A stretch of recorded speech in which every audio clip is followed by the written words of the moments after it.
That's what I'm saying. It's fine. Hey, woo, doggy, we are live. We are live. And now we are watching the US soccer game. We're coming in a little bit late here, and because it's already started, and it is 1-0, as the people in the soccer's like to say, or internationally, football. So feel free to hop on and join. I guess I should put the invite. Copy that. Put that down here. Join, and then in a little bit we will uh, go ahead and start Econ Fun After Dark. But until then, I thought I wanted to watch the game, so see if anybody wanted to join me while we're watching the game. Chad has a stream on right now, so I recommend you go to his stream and do that. Oh, Alan, hey, how's it going? Still at work, not great. Uh I was oh. watching some soccer. The kids have a bunch of stuff going tonight, so gotta Yeah. get some work done. Yeah, I Um, was watching it too. I mean, I can't officially, like stream anything that does it, but I figure if I have my easel out here and you're watching it, now I'm watching it, you know, I'm not we watching can, it if I'm on with you, so oh, I may okay. be heading out in maybe 20 minutes. Okay. Yeah. Feel free. Or you can come on later. Uh We look do good though so far in terms of do the I was thinking instead of just going through regular Marginal Revolution, Tyler Cowen actually did a speech at ARC, and kind of going through that speech and oh, all talk right. about Well, that. let's do it. So I was gonna do that later. Are you not gonna be free later? Is this your free time? Um, we'll see how it goes. I don't know. Um, Is the game started again? Yeah, it started again. It is at the 47th minute. Ah, Wow, I'm really late. I thought it started at 8 o'clock. oh no, yeah, it started an hour ago. Wow, how did I miss it so bad? And they keep changing the times. All the times are they're different every week Oh man. or every Yeah, game. start at 8 Eastern. So Ian says, oh man. Okay. So thanks for having it. What else, Ian, what else should I have? Paul, what else should I have? You two tell me what else should I have up there? I mean, I can't keep updating the time. Uh Do you want number of subs or whatever? I thought they put that on there, but I'm not seeing it. oh, it's like the little dashes underneath the numbers. Yeah. No, let's do some econ for a few minutes and then I will bug out. Okay. 'Cause my So wife Ian, just he's asked me we're gonna what do time we're am gonna I do a gonna be little home. econ. We're gonna do a little econ here, and then we'll come back to the game. If in the game something happens, Yeah. I'll mention it. and We've been and pretty much dominating the first half, so let's goal scorers. Yeah, okay, yeah, that's a good thing to have. Real quick, I'll put that. I'm gonna have to change my screen though. Benson and Hodges sounds good. Who's Benson and Hodges? Chris Howard says Benson and Hodges. I don't know who Benson and Hodges are.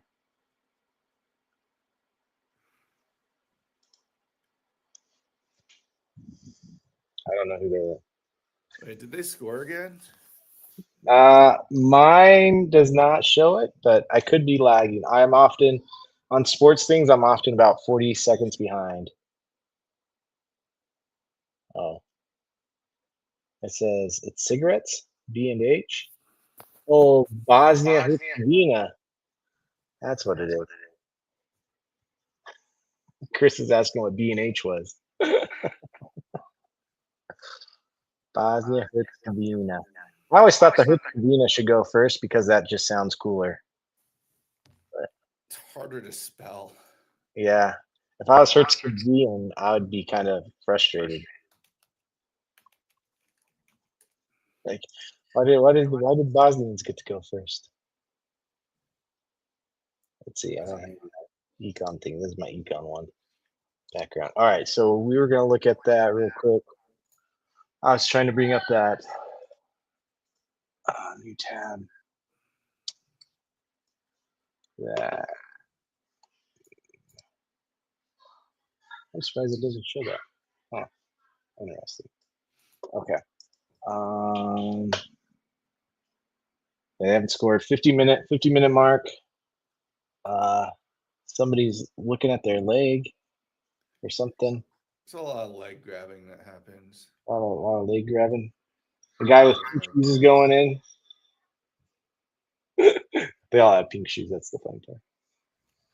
So these two guys coming in are significantly shorter than the guys coming out.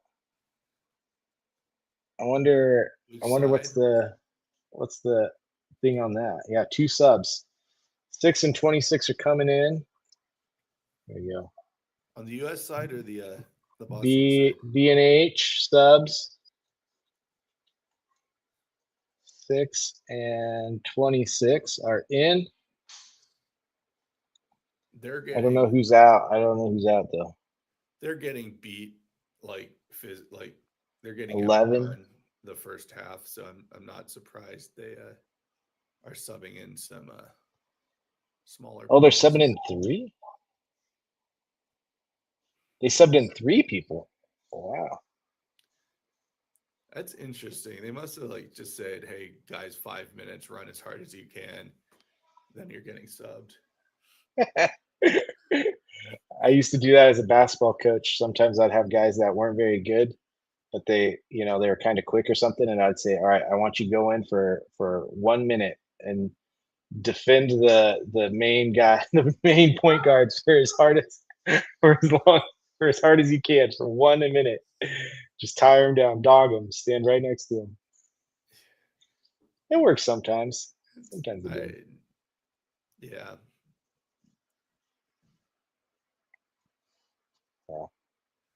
There's a kick on. So did that count for a shot on goal since the goalkeeper got it? Yeah, that counts. I mean, I guess depends on if he went out to get it or if it came to him. I think they're in my hometown neck of the woods. I think. Are they in Seattle? Are they in Santa San Clara? Francisco. Yeah. I'm a NorCal guy. San Francisco's my nearest large metropolitan area. Oh, I've been in that stadium. Have you been to Living Stones? I haven't. I didn't know about it but we're hoping to take a vacation to Northern California this year, and I'm hoping to stop by when we do. Okay, so you're not in North Cal now. No, we're in Arkansas. Okay. Oh, he's got a great break towards the goal, and he missed the pass. Oh, I feel like I have to do it in a British accent if I announce soccer. No, that's why do all the announcers even on the American games have British accents? They do, but I don't know. That was a really long kick. He booted that. There you go. All right, 5 shots on goal. Oh, I'm gonna pause it and go back and get that information. That was good information to have instead of my silly B&H subs. There we go. Pause that. Here, I'll get that. I need my eraser bigger. But yeah, it was weird. Tyler Cowen's talk at ARC. I watched it. They released it. It's not like the other. It's not like the other talks because he's a he's kind of pro AI. Like he's been pro AI for a long time. US. What does pro AI mean? Sorry. Meaning he's been for AI adoption and is excited to see where it goes, and he wants to use it. He was one of the first people I ever heard like using it as in like a like in a interview capacity. Okay. He put in a bunch of Swift. What's his first name? I forget. The author from England and Oh, yep. I know you're talking whatever. about. So he put in a bunch of his works into a early version of AI, and then interviewed the AI with questions he would have asked. I think it was Jonathan Swift, and Jonathan Swift. Yeah. he interviewed the AI. Football is life. I saw that on Ted Lasso. Chris Howard says football is life. He saw it on Chris Howard. All right, there That. we go. Oops. That. Did I miss any? No, that stuff concerns me. Like that feels like it's oh, what do you call it? Um, like seance stuff where you're trying to like reanimate the dead. Yeah, I don't think he was really like thinking it was gonna reanimate, but I think I know you're playing at the same game though, if that makes sense. yeah. I think it's different than reanimating because I mean I could tell the different like I could tell they were AI answers. Now this was a couple of years ago, so they probably are a little bit better, um but It's yeah. yeah. I think in a lot of ways, I think the AIs are as they're becoming more agential, they're not really as good as language models in a lot of ways. I think what we're going to see in the next few years is a real um, diverse. You're going to have different AI models that are intentionally built for narrower use cases. Yeah, I So mean that's what they're saying like is gonna be that's 100% what the AI is already like it's within I think we talked about this before, it's within yeah, the context specific yeah, um industries and just using that proprietary data that some of those companies already have, and then that's what's gonna set them apart. yep. I'm still waiting for the AI. So one of the things a couple of years ago I wanted to try to do was build a AI where I could scan homework, like I could scan an answer sheet and then scan all the homework that my students turned in, and it would grade it for me, like and do a good job.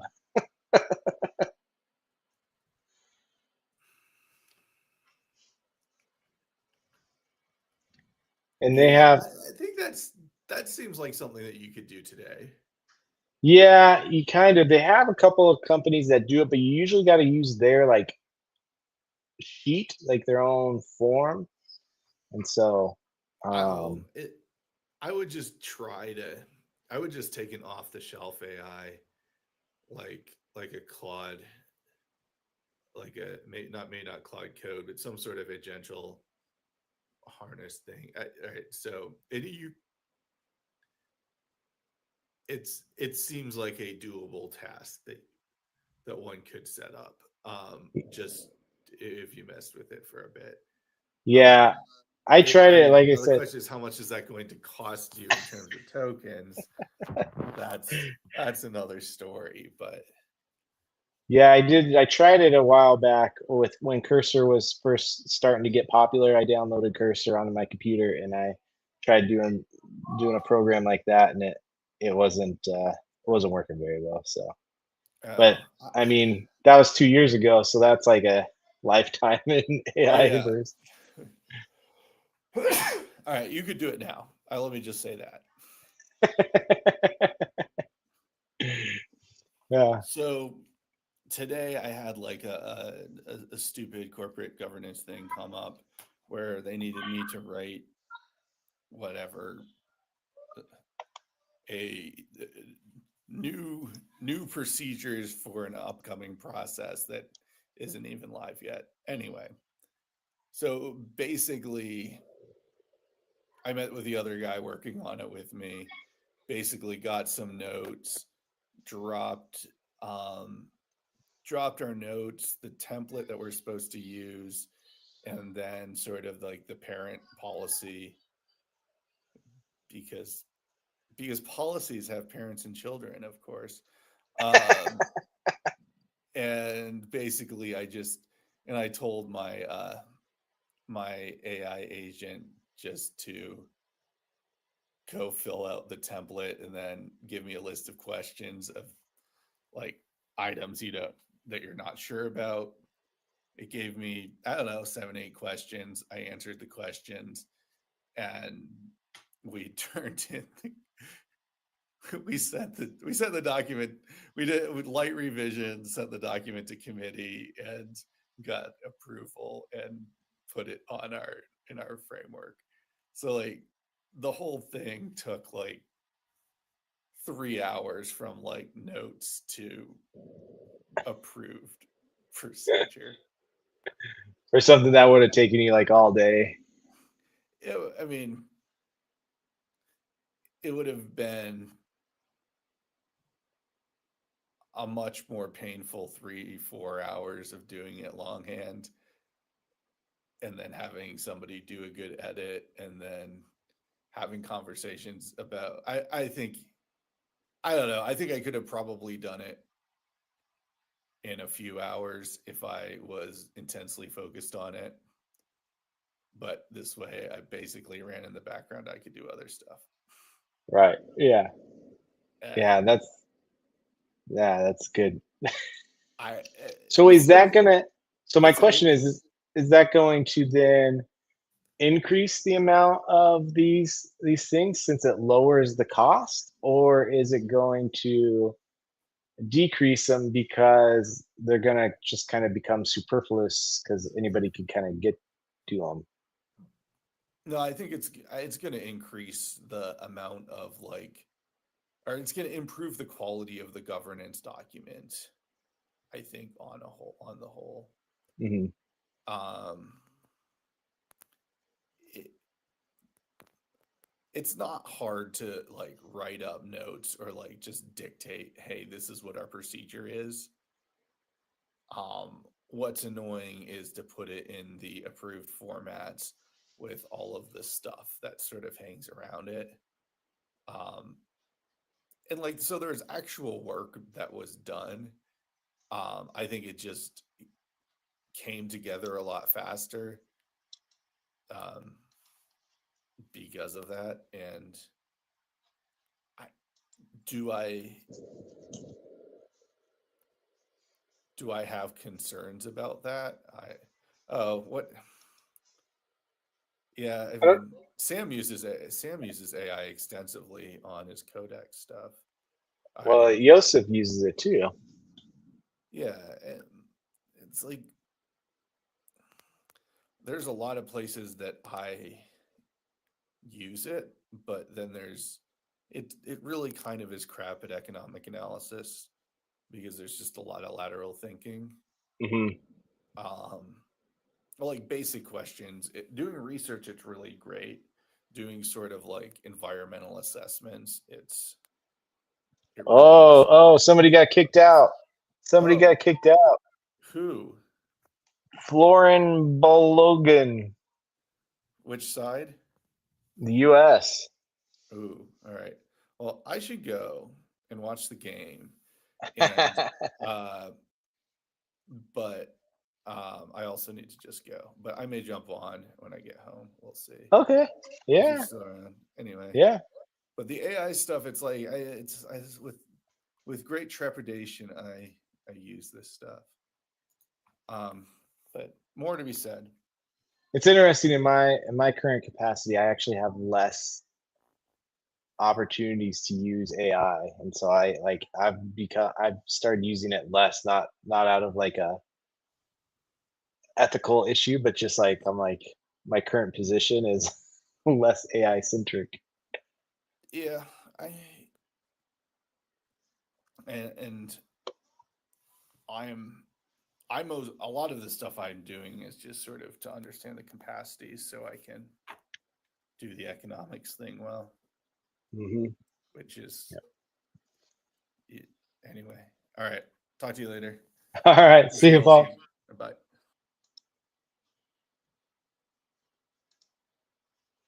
Red card penalty. All right, so focus a little more on the game. It's 1-0 US, and they're down to 10 players. The USA is versus B. So on the stream, the thing I'm watching broadcast has USA, so it's USA. Ooh, kick on goal, blocked. I guess that's a block, so I got a shot on goal. I guess I got to change these guys. Here we go. Shot on goal, but it's blocked by the goalie, whose name I have no idea. Well, that's my Irish accent.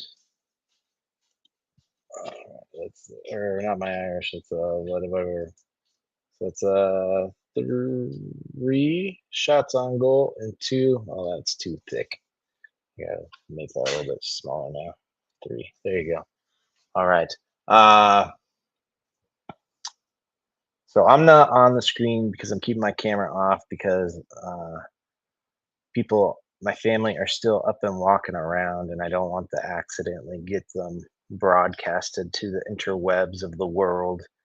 So unfortunately, you have to see my beautiful library, but I have to be on to speak. So I haven't figured out how to do that without having me there, hear my voice. I guess there's probably a way. We need T. Yeah, where is T? Tayo, we need you. He's actually probably asleep. It's like 3 in the morning over there. There's 7 hours, so that's 15. Yeah, it's 3. It's 3:30 in the morning, I think. Oh, they're kicking the ball towards the net. The blue people. That's B. Oh, another shot on goal. Another shot on goal. Gotta change these guys. 4 and 3 now. Oh man. 4 and 3. The goalie kicks it away. 4 and 3. I'm trying to remember those numbers. 4 and 3. Goalie kick those. All right. US guys dribbling down and dribbling in shorts down. They're kicking the ball backwards away from the net that they're trying to go to. Oh, there you go. He made a move around a dude, and he tried to do it around another dude. Oh, he still somehow has it. But it's like a out of control second grader going through all the kids. But then the Bosnian Herzegovinian guys turned it over. Free kick US. Down 10 players. Hydration break. Yeah, good hydration. It's proper hydration is needed for life in general, and so I highly recommend you take a hydration break as well for whatever that looks like to you. Well, how do you spell his name? Because I wrote it down here and I think I got it wrong. I was trying to read it off his jersey.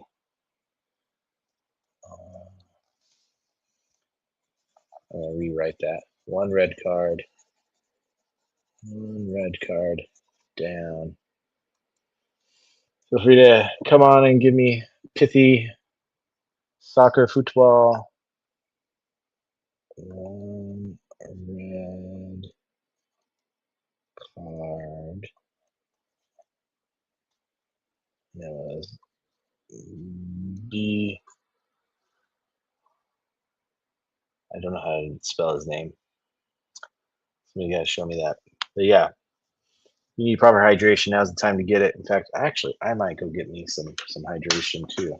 Now that I'm talking about it. Hey, I found my cup, my coaster. I lost that thing a while ago. No, I finally found it. Then I go.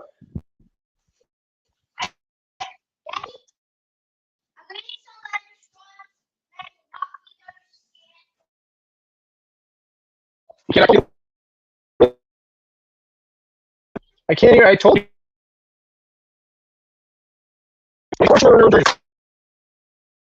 Isn't that what he's saying?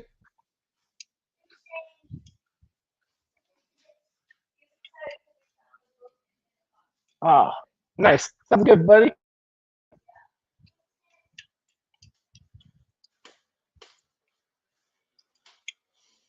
All right, we are back. I am getting my hydration real quick there in the other room so I could show you. My hydration is watermelon lime sparkling water made with real natural flavors. 0 calories per serving. This is hydration of champions right here. This is how we win the World Cup. Watermelon lime sparkling V's. That's Hungarian. Unsweetened. I like that they have unsweetened on there. Unsweetened as well. So if I go dark again, it's because I already hammered down. Brett says he already hammered down his milkshake down. Well done. Well done. Milkshake sounds really good. The U.S. is not winning the possession. It's 41 U.S., 43 B, and 16 contested. Those are percentage-wise time. And the winner goes on to take on somebody in the next round. That's the hard-hitting facts you're getting from this stream. The winner's gonna go on, and they're gonna play another game against another team that won. You heard it here first, live. I still don't know how to spell that guy who got the red card, got kicked out. Is that who they're playing? Belgium, or is that the name of the guy who got the red card? They're playing Belgium. I have a funny Belgium story. I had a long layover there, and one time I was in my youthful days. The blue guys are just passing the ball back and forth, so you're not missing any of the commentary of the game. They're just playing keep away from the U.S. guys right now, and so I decided to go visit Brussels. Oh, long blue guy kick. Blue guy's running down. That's the bit. He's by the corner. And corner kick. Kick from the corner. Robinson popped it out, I guess. There they go. They're all lining up, setting up their little trap to get an offsides penalty. Oh yeah. Balogan. That's the guy. Balogan.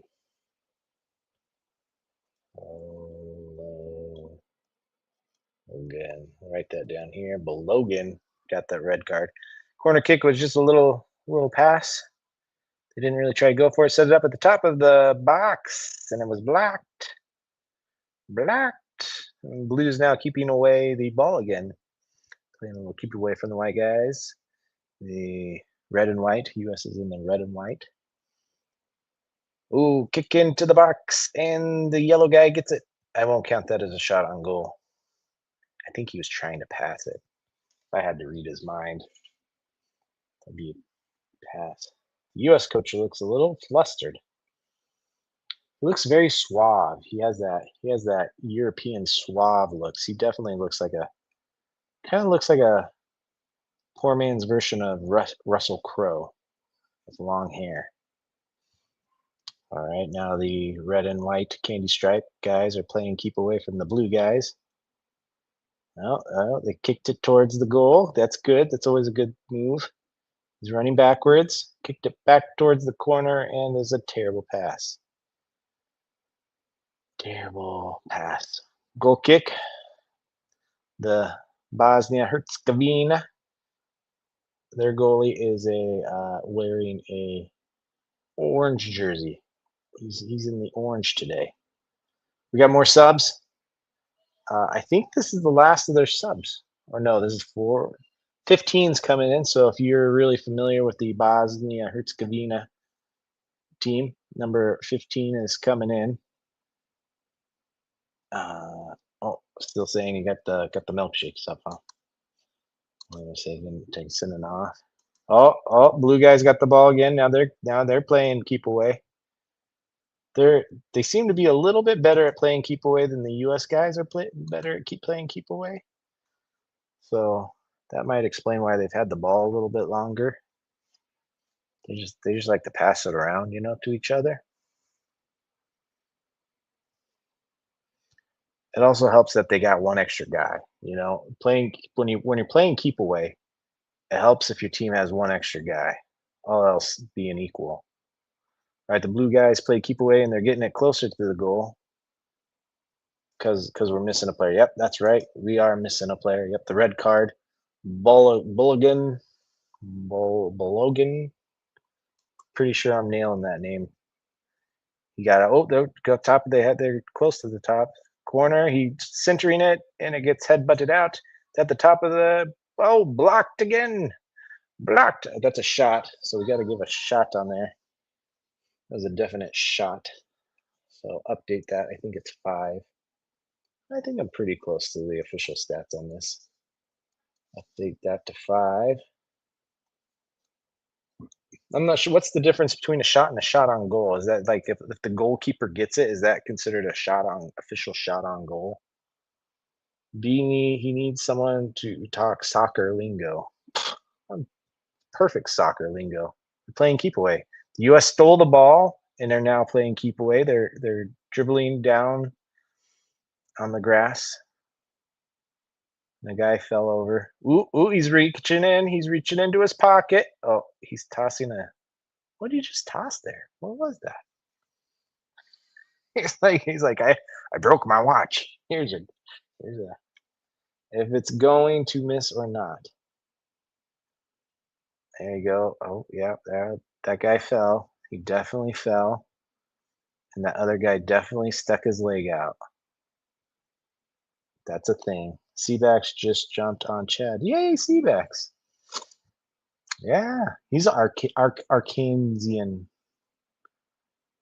10. We got to have number 10 in there because we have 10 players. So I think it's just right. And overload. Well, go watch Seabax on Chad. That's actually probably better conversation than what you're getting here. This is although this is riveting stuff. So US is gonna kick the pelota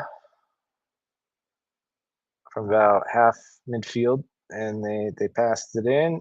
Number 10's got the ball again. He's doing a little dance, singing a little song. Ooh, he did a heel pass into the box, centered it. Oh, shot on goal. It is a goal. Is it gonna stand? Is it standing? It doesn't look like it is. He's shaking his finger, saying, no. That always gets the ref to change his mind. Whenever you shake that finger at that ref, he automatically starts thinking about changing his mind. I see it happen every time. So let's see if it really was. Oh yeah, he was.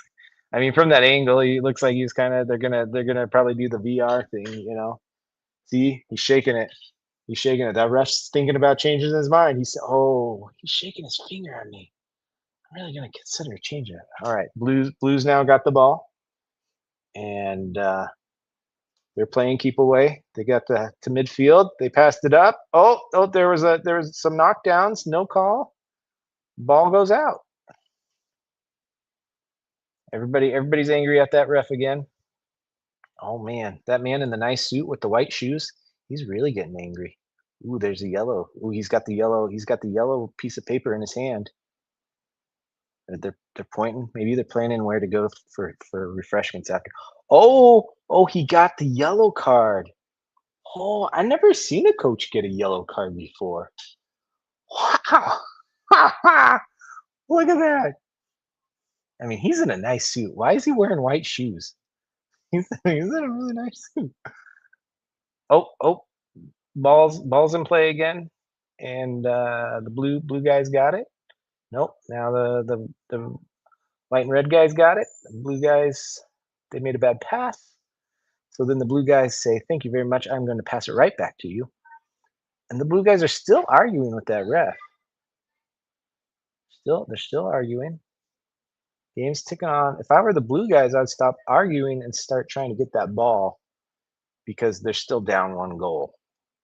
They've been doing really well at keep away, but they are still down a goal. So I don't know if they know that. Somebody should tell them. Ring that guy in the nice suit with the white shoes. Say, hey, you're doing a great job keeping away. But you should stop arguing with the ref because you're down a goal. All right. They're forming their little walls. This is like the scariest part. He's like, he looks like he's arranging for a family picture. The goalie, he's like, move over just a smidge more. There you go. Now he's he's lining up for the family photo shoot. Here we come. And isn't it funny because it's called a shot? It's like a shot on goal too. Well, now the U.S. is arguing with the ref, which is a good strategy. The U.S. should be arguing with the ref more. Tie up the game. Yeah, there you go, number 4. Excellent move. Argue with that ref. The other guys are just like, I can't believe the ref's falling for this. He's letting them argue with him. Oh, there you go. All right, 17's lining up, but 8's there. Maybe they're going to do a little trickeration. I've seen that before in little kids soccer games. Why are some of the U.S. guys on the wall too? It's a goal! That is good! That is a goal! That's just a straight up shot. You just straight up just shot that ball.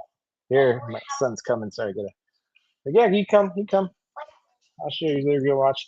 They had they lined up for a kick, and the guy kicked the ball into the net. The goal, and look at the crowd goes crazy. There's number 17, that guy right there. Look at that little girl. She's going crazy, dancing and crazy. So now U.S. is up 2. Here it is. He's focusing on the ball. You see him focus on the ball. Then he looks away. Then he focuses back on the ball. And he kicks it, and it goes right into the net. Simple game, really, huh? It's a real simple game. Oh, I got to change this. Huh? I got to change. Thanks for reminding me. I got to change this. All right. So now we got a big deuce up there. Yeah. You want to try drawing on it? Sure. Well, you got to come over on this side now. Goal! And then they party. And then if I were the U.S., I'd just keep partying as long as I can. Oh, the blue guys got the ball again. So come down this way. So you see the little thing right there. That's it. Yep. Blue guys are playing keep away again. But if I were them, I would. Oh, you did it. You did a little dot over there. Look at that. If I were them, I would speed up my game of keep away. I would try to not kick it around midfield as much and kick it towards the goal more. Like that, just like that. They kicked it towards the goal, and then the yellow guy grabbed it with his hands. Isn't that a handball? Oh, yeah, he's the goalie. All right, and then U.S. is now playing keep away and running down the field while playing keep away, something the blue guys are not very good at right now. You did write a 6. Good job, buddy. All right.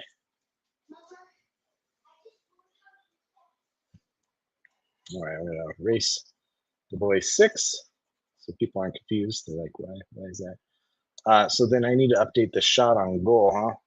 Blue guy crosses over all the field. That's an actual good strategy. Good job, blue guys. If you're rooting for them. If you're not, then you should cheer against that strategy. The U.S. now has the ball by their corner. Another heel kicky guy. That guy really likes that do the heel kicky thing, huh? Shots. Like there's a 6 shots on goal. There's a 2. I think the fouls are way off. I think 7, 2. I think my fouls are way off. I have no idea what the fouls are. I do not know how to keep track of that. I am so sorry.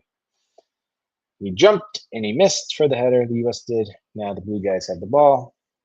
They're at the midfieldish range and dribbling back and forth, looking like they don't have the urgency I feel like I would have. Like if I was on that field, I'd be like, I'd be very anxious if I was a blue guy. And if I was a red and white guy, I would not be as anxious. But I want to make sure I'm in my position. Oh, they kicked it. The red and white guy got it, and then he kicked it way down the field where nobody was. But the orange goalie comes out and gets it around midfield, and the blue guys have it again. It is they got 5 more minutes until the 90-minute mark. Header away. They tried to cross it into the goal, and it didn't go. They keep going. They keep working that side. They like working to number 20. Number 20 seems to be their crosser guy. He's got a good left foot going into that box, the big box they got there. And number 4 is over there as well, but his left foot is not as good. 15 kicks it with his right going in, and US almost scores an own goal with 16 chesting it in towards the goal. And the US goalie's trying to flop around. Again, this is great strategy by the US.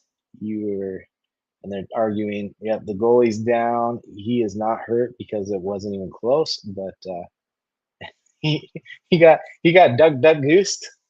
He got duck goosed, and he's laying on the ground like he just got like destroyed. This is a good strategy by the US. Well done, Mr. Goalie Man. Well done. He's grabbing his head. Oh my noggin. I love it. The ref waved the med team away. He's like, no, you're not hurt. Get up. That was awesome. Oh, that's good. Oh, we got some subs coming. Subs. When you think subs, think Jersey Mike's or Subway or Quiznos. Is there still Quiznos around? Is that still a thing?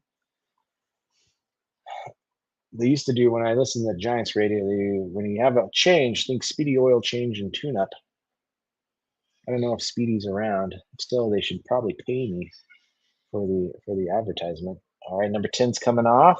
Pulisic, I think he's like a good guy, right? Isn't he like a famous US soccer guy? Number 2, Dest is coming in, and he's got something wrapped around his left arm, maybe so they could see the plays. Maybe it's like for the quarterbacks, so he could look on his play to see the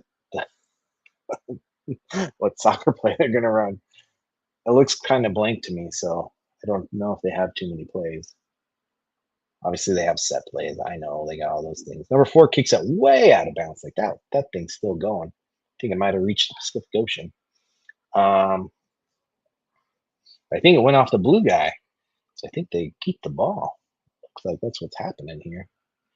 And then, of course, the World Cup has decided to put in a throw-in timer, which is a good thing for the speed of the game and pace of the game. Bad thing for the US, who's trying to delay it. Blue kick. They're kicking the balls right back to each other, back and forth. Both teams are doing poor job of keep away. All right, blue now has it. They're dribbling in the grass up towards the midfield, and they make a bad pass again. Okay, here we go. They just did winning percentage odds thingies, and I missed it. It's too small for me to see. We're still at the midfield. Pass it back over to 15 or 20. 20's got that left foot coming over. There he is. There it is. There's the crosser. And the US heads it. They pass it back over to the other side. He has not had as good of opportunities. He seems to be a better ball handler guy. Crossing it in. The goalie came out. Blocked it. Whoo, that was a little scary. How much game left? Good question. 89 minutes is the mark. So we got one official time. All the refs coming out. He's stopping the game. And so I don't know. They don't know I have stoppage time yet. They haven't given us stoppage time. See, I know lingo. I know my soccer, football lingo. Stoppage time. All right, they got a free kick. And looks like they're giving them the shot to the goal. Say, you can't make it from there. You couldn't make it. And I think he's gonna admit he can't. But he tries for no, that was a header. And the US heads it better. The US has definitely been heading it a lot better. They've been using those noggins. Yeah, look at that. Another US noggin knocker. There we go. I think that's US has a lot better at knocking the ball with their noggin. The old pelota head knocker. That's what we used to call it back in the day when I was growing up. But 10 minutes of stoppage time.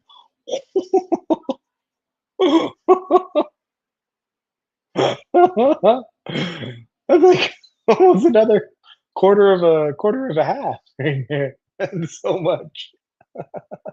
I've never seen 10 minutes of stoppage time before. Oh man. The TV people are like, oh, we can't stop the game. We're getting good ratings. Keep it going. Keep it going. Feed the rating machine. All right, Blues keeping away. Blues doing the keeping the keep away. They're not getting any good looks, getting it in. They're trying to set it up. The US is trying to set up their trap line. You're never gonna get to Econ. Nah, I get to Econ. I get to Econ. Oh, they got a guy. They snuck a guy back in, but that US got one guy back there. He's gotten at least like 5 headers in the last like 10 minutes. And they're one of their defenders. He's really good. The center defender. It's probably a name for that dude. All right, 19's on the other side. He kicks it wide. Kicked it wide. And he's pointing and he's saying, come on. And he looks like he wants to serve some pizza. Oh, they're trying to say he hit off 16. I think 16 dodged it. If you could dodge a wrench, you could dodge a soccer ball. I think he did that. Oh, they're trying to do it again. Oh, they sent it. Oh, this was earlier. This is a replay from earlier. The agony. They're showing some fans agonizing. Kick it in. Dropping it in.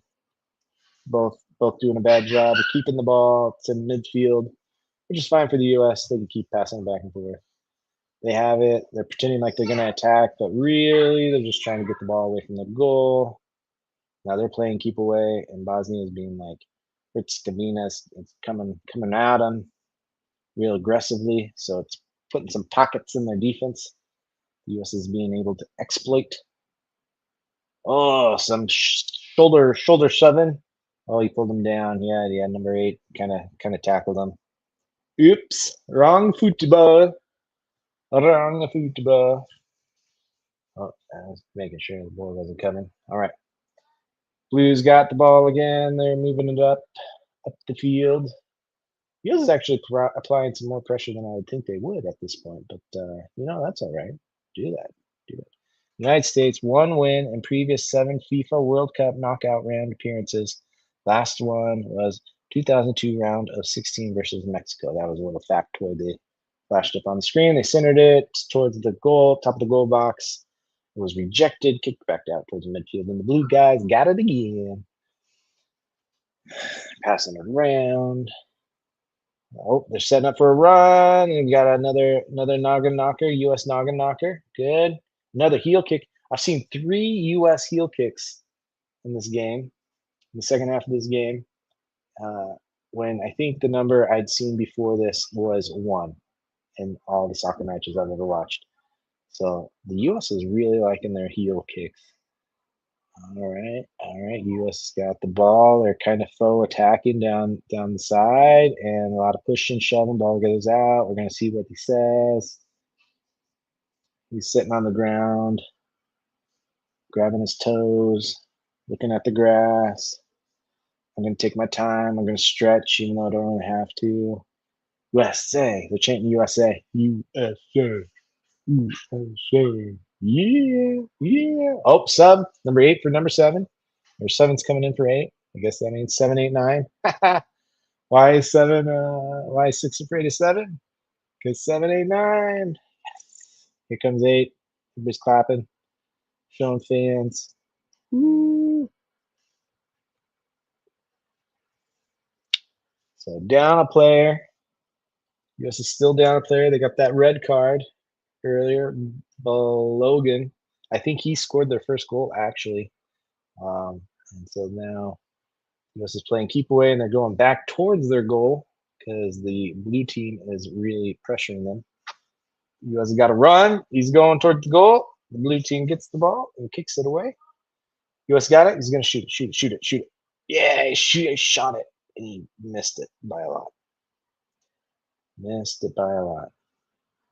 The guy in the fancy suit with the white shoes is sitting dejected on his. You know when they're rolling the ball out there, like to get it set up for like a goal kick, and if it goes in the net, like is that a goal? I think it should be. I think a goalie, like usually could be a goal if it goes in there, even if they're rolling it back for a goal kick. Like that ball went in. Oh, they're on a run, and the US stops it, kicks it back out, and US has kind of control of it, but it kind of shaky, passing it back and forth, doing the old stand in a circle, keep away. Oh, yeah. And the US kicks it really far down. And the goalie's way out of the goal. Do they ever pull a goalie like they do in hockey? You get to pull the goalie. I've seen them where they come out, like the goalie will come out to like midfield. The suave US coach is the Russell Crowe lookalike is was asking questions. I don't know what he's asking questions about.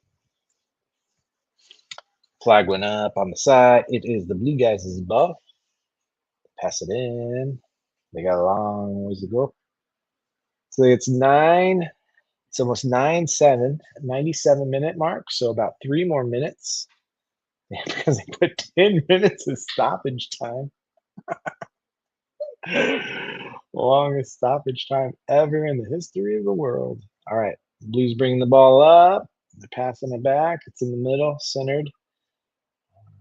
And they pass it over to 15 over on the right. Passes it, trying to get it in, but he didn't. Had a runner going.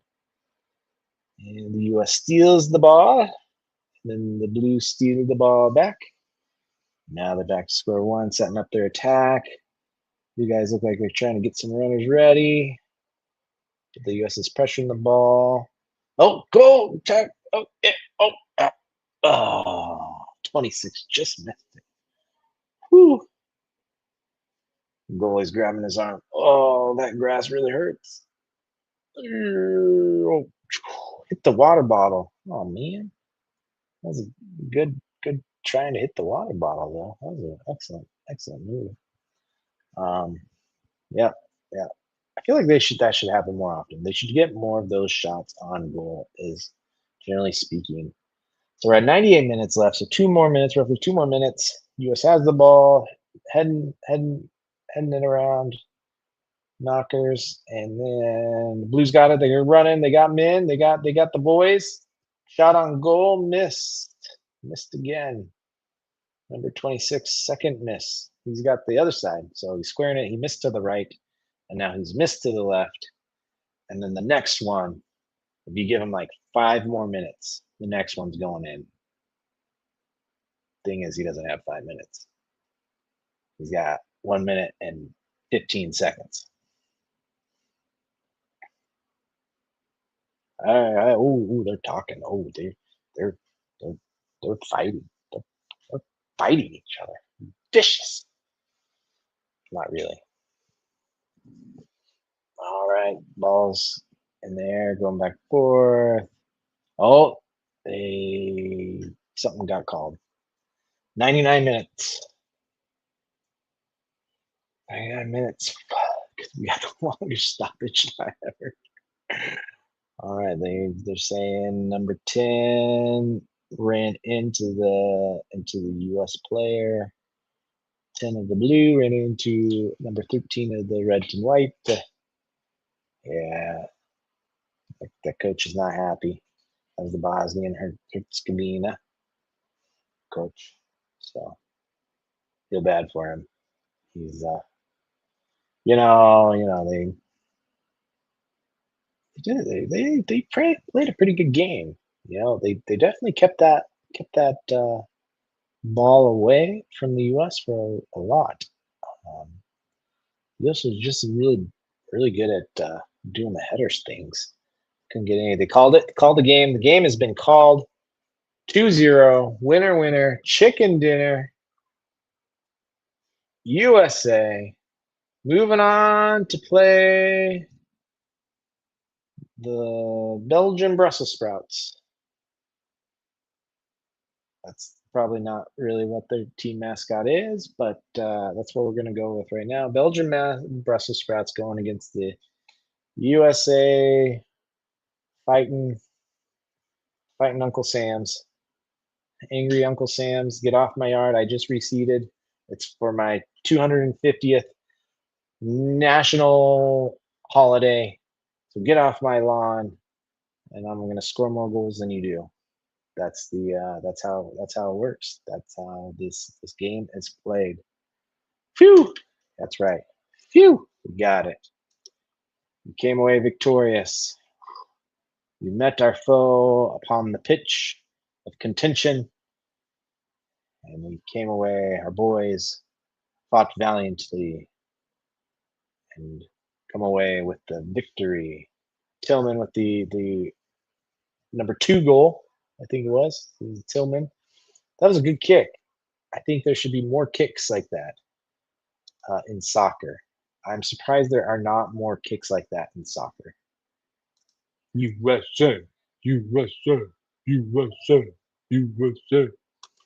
All right, goalie. His shoulder doesn't look so hurt right now, so he's up and about, so that's a good sign. We did get the red card. Does the red card follow us? Like the yellow cards follow you guys? Follow? Do red cards follow us going forward? Is that a thing? Like, are we going to have to play with only 10 guys against the Belgian Brussels sprouts, the fighting Belgian Brussels sprouts? P.S. I have nothing against Belgium. I like Belgium. Brussels was a very interesting city. They have a statue. No, that might be Amsterdam. Who has the statue of the peeing boy? Somebody has a statue of a peeing boy. But anyways, so, but when I say Brussels, I always think of Brussels sprouts. I can't help it. I'm sorry. That I'm like 10, really inside. So, yeah, United States, Bosnia Herzegovina, US played a good defensive game, at least in the second half. What I saw, and able to come away with that win. What? Where you? Seriously? Now you come? Now you come? Is it like 4 in the morning there or something where you're at? 4 or is it 3 or 4 in the morning? But yeah, could have used your wise words. 3 a.m. Yeah, see, 3 a.m. You're gonna be up anyways. You might as well been here to say, giving us the wise words from Manchester. So that's what everybody knows. That's where soccer goes to flourish and to bloom. The blooms. Better late than never. Yeah. Yep. Yeah, he was better. It's true. Yeah, it's good to have him in. I'm just giving you a hard time. Dog's here celebrating the good U.S. victory. He's really energetic about it. Yeah. You excited? US won? Yeah. Does that really make you happy? I give all the credit to the Good and Gather watermelon lime official refresher break thing. That free kick was delicious. Yes, yes, it was, and that's why I say there should be more kicks like that in soccer, football. I don't understand why we do not see more of them because that was really good. Like you got this big net, you should see a lot of kicks like that. But what do I know? Obviously, not too much if you've been listening to me for the last like 2 minutes. They're all clapping. Are they going to do the Sweet Caroline song? No, they do Country Road. That's what it is. Country Road, take me home to the place. Watch, I'm gonna get knocked. I'm gonna get a, what do they call those things? Citation, not a citation. US guys are all walking around, doing their thing. I've been to that stadium. That's the San Francisco 49ers football stadium, American football stadium. Cogent analysis. Yes, that's what I strive for. So yeah, we are playing the Belgian Brussels sprouts. And Brett says it'll be BRBs. Burrs, France is Paraguay.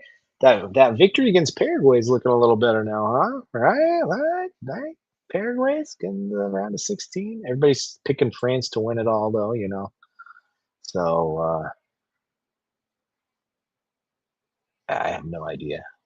I have no idea in terms of commentary. There's that's the guy Henry. Mr. Henry is talking. I don't hear what he says because it's all off. So we're gonna do a little Econ Fun After Dark. If you're around for that, normally on the Econ Fun After Dark, we will go through the Marginal Revolution. Don't you all want a revolution? Yay! It should be showing up on there. I don't know why it's not. Let's go ahead and remove that. You do not want to see that big screen here. There we go. So you don't have to see me while I'm doing this. So normally we look at this thing. Here we go, add a stage. Normally we go through this thing on the Econ Fun After Dark. And it usually starts around this time on Wednesdays. I try to be consistent. I've been consistent for about a month now. And I'm gonna pause the game. We're just clapping and giving each other bro hugs and stuff. You know how it normally is. Hey, and they're gonna interview him. Hey, you just won a good game. How do you feel? Elation, right? They feel total and utter elation. I always wondered on that question. That it's like they've literally pushed their bodies to extremes. So,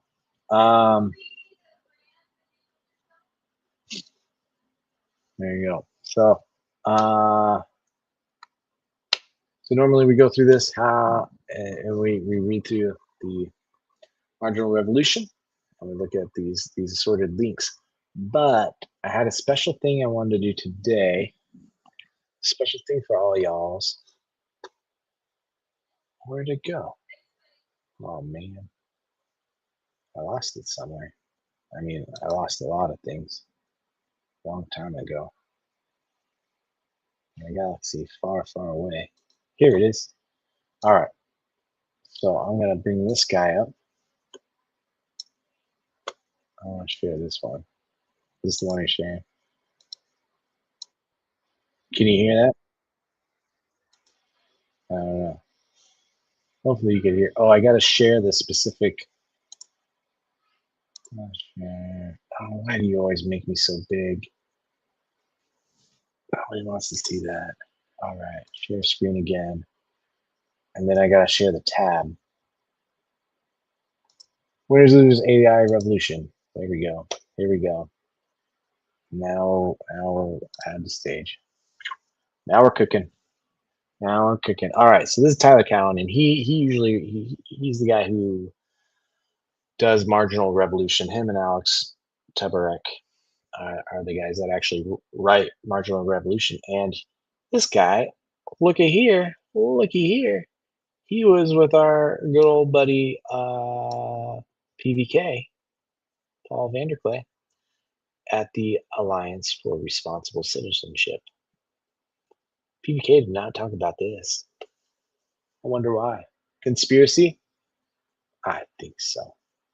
It goes all the way to the top of Livingstone's hierarchy. That conspiracy. It's true. Anyways, so I want to kind of listen to what he has to say and dissect it. Paul Allen was on here earlier, and if he has a chance, he'd come back in on and discuss some of this AI stuff. It's kind of interesting because contrary to what a lot of people are, I see in the corner and just in general, kind of down on AI, and he's a sunshine pumper of the AI, and so yeah, he's a sunshine pumping that up.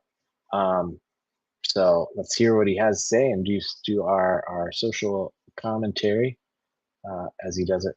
Side note, I have met him before. I met him in real life. Got to shake his mitt with my mitt. My mitt shook his mitt, and a meeting of the mitts, and talked to him a little bit. I've emailed him a couple of times, and he's replied back once. I asked him for food recommendations in St. Louis, and he said he did not have any. So he wasn't very helpful. So that's my Tyler Cowen story. That's all I got. That's all I got for you. So let's go ahead and listen. He's a really smart guy. I highly recommend you listen to him some more. He's very erudite, and I've heard a lot of other people who interview him, and he say he's kind of a tough interview because he's just like his answers are so like good and precise. There's like not a lot of room to wiggle and work with him, and so I don't know. I haven't interviewed him, so Claire's always trying to get an interview with who's that guy? Some guy, I don't know. I'm always trying to get an interview with Tyler Cowen. Kidding. All of that would be pretty fun. I'd be kind of worried about it because he's so much smarter than me. It's like he's his thinking and analysis is on another level, and I'd put forth an idea, be like, toothpaste, why do we got it? And he would give a really good answer, and I'm just like, yep, you're right, that's a good answer. Anyways, here we go. I suppose that's the good news and the bad news. If you think about earlier English history, before the Industrial Revolution, about 80% of the population is in agriculture. And if you ask people back then, what are your new jobs going to be? I don't think one of them would have said podcaster, or even person standing up in front of this room giving a talk necessarily. So jobs evolve. Let me talk about a few areas where there will be a lot of new jobs in an AI-drenched world. And this is actually a good point, a good thing to be thinking about that I don't hear a lot of other people talking about. There's a guy, David Shapiro, that I follow on the YouTubes, who's an AI economist kind of guy, and but he's like a post-labor, believing that it's going to be post-labor stuff, and not he doesn't think there's going to be a lot of new jobs. The jobs that are displaced are going to knock out the jobs that are going to be coming online. So I'll talk about how they apply to the UK also. First, energy. It's true. He is very UK heavily dependent focus a lot on the UK in this talk. There will be a lot of jobs in the energy sector. Every major country needs to build out its energy infrastructure. Yep. If you want job growth, a person who, say right now, might become a consulting partner for McKinsey may in the future become an energy company executive and live in Houston rather than New York City. Isn't that already kind of happening? The energy sector is one that worries me the most about the United Kingdom. Although they probably want to live in Austin, not Houston. You probably all know about the plans of OpenAI to put a major data center in the UK. It was ascertained that the cost of energy here is about 4 times higher than in Texas. And as of now, the plan is called off. So I would say if there are jobs problems in a world of strong AI, they are self-inflicted.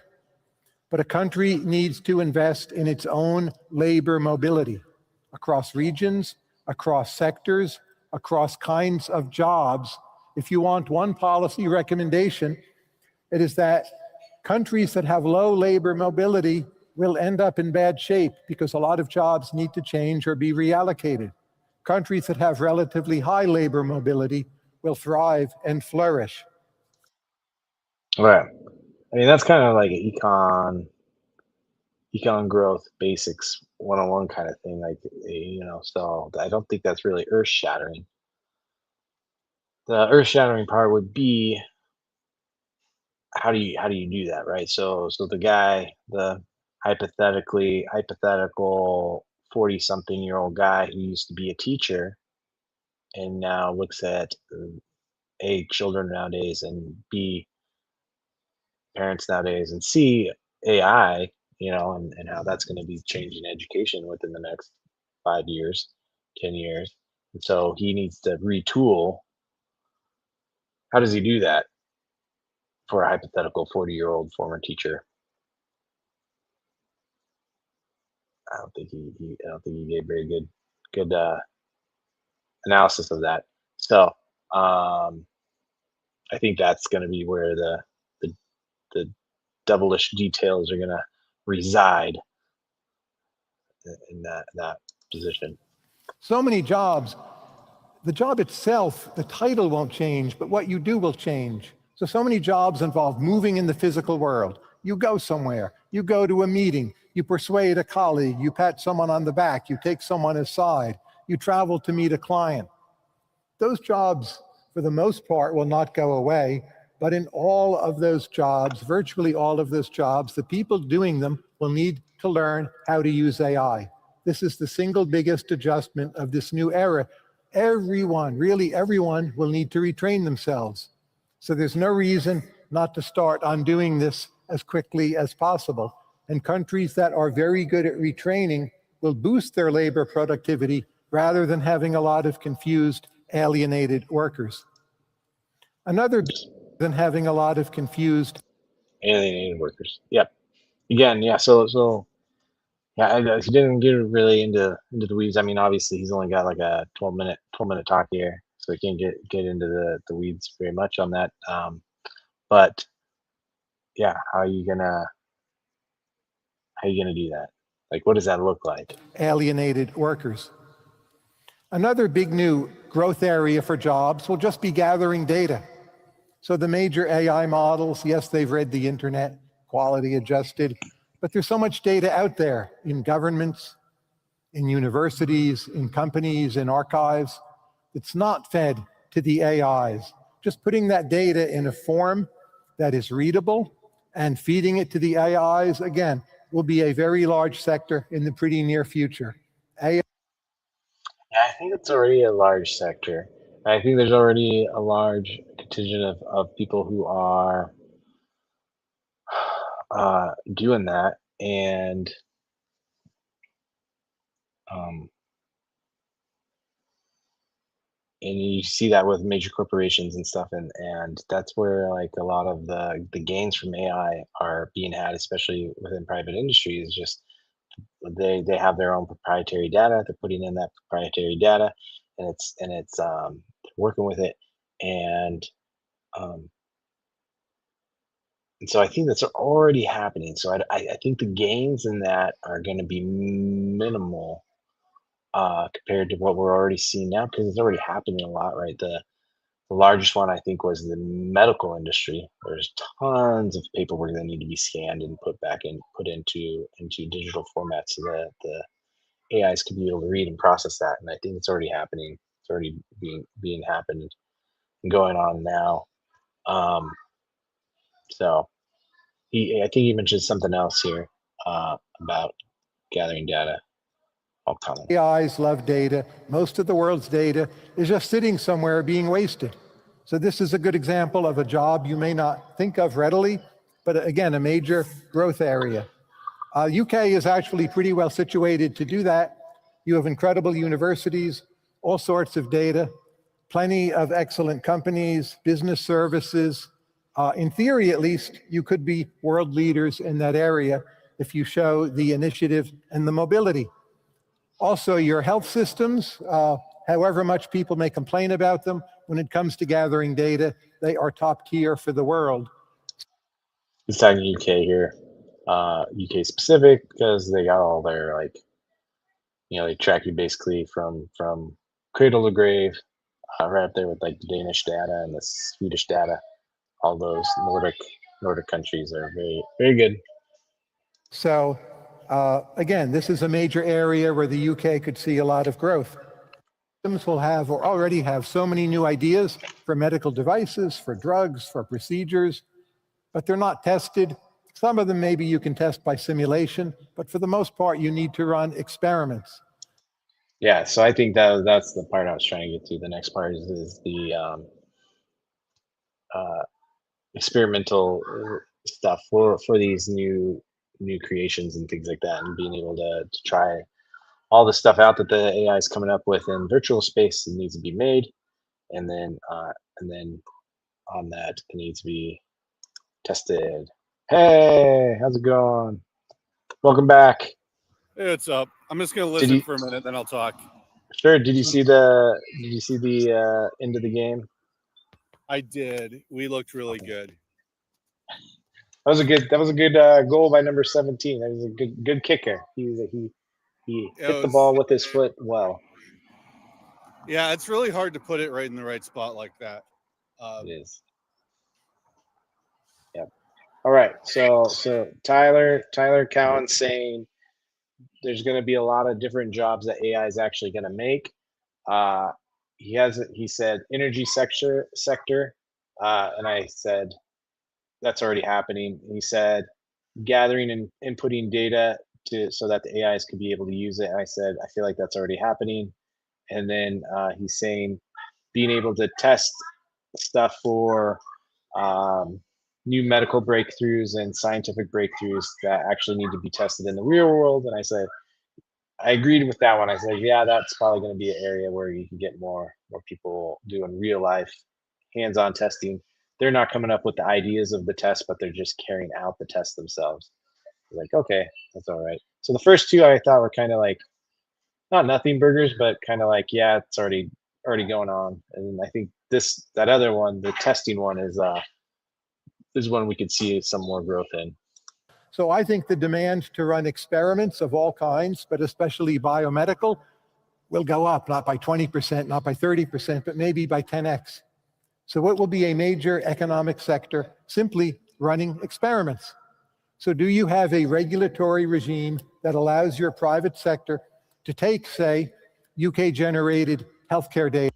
He's kind of emphasizing the UK data right now, like and what the UK can do. So he's and then actually run experiments on different things. During the pandemic, UK did great on this, so I am hopeful. But again, for the future, it is always an open question. There will be many, many new jobs running experiments.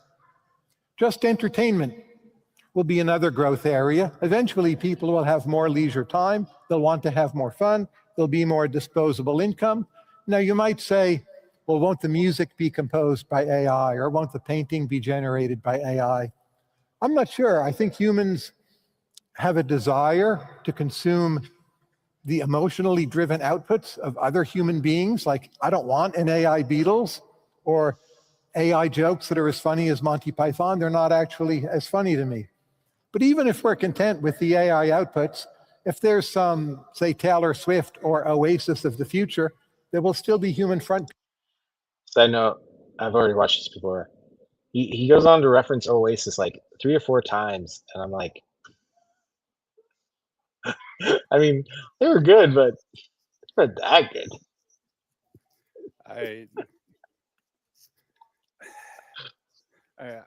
People have done the music thing before.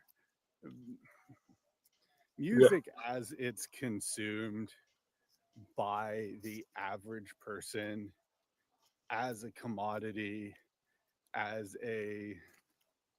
basically an optimized thing to satiate your vibes, can totally be done by AI. Yeah. Just going and doing a jam session with your friends in person or with your family, that type of music really isn't dead, but it's hard to find. And so I try to get my kids to jam together, and sometimes I join them. But like, it's really hard. I mean, even if you're like good at improvising, it's really hard to that's the music that's participatory and great, but it's from a performance standpoint, it's just hard to keep up with AI. And then I can take whatever I do and then run it through an AI engine to make it like sound like it's awesomely produced. So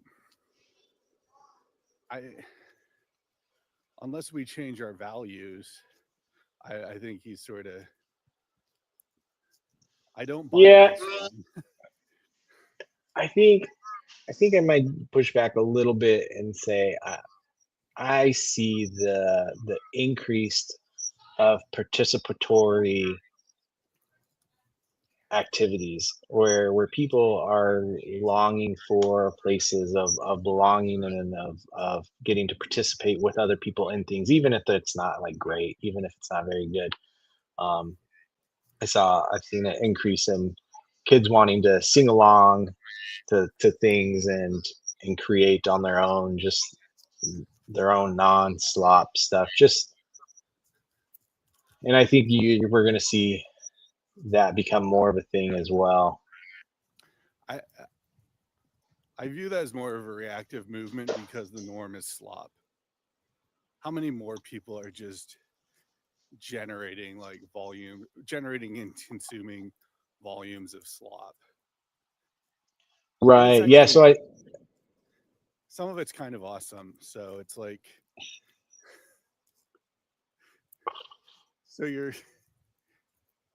but I mean, I think the reactions say something more about what the baseline is. Right. Yeah. I think I agree with you. Yeah. Baseline, the normal person like doing homework or doing work and having something to listen to in the background or driving or whatever, like you're going to have that. But I think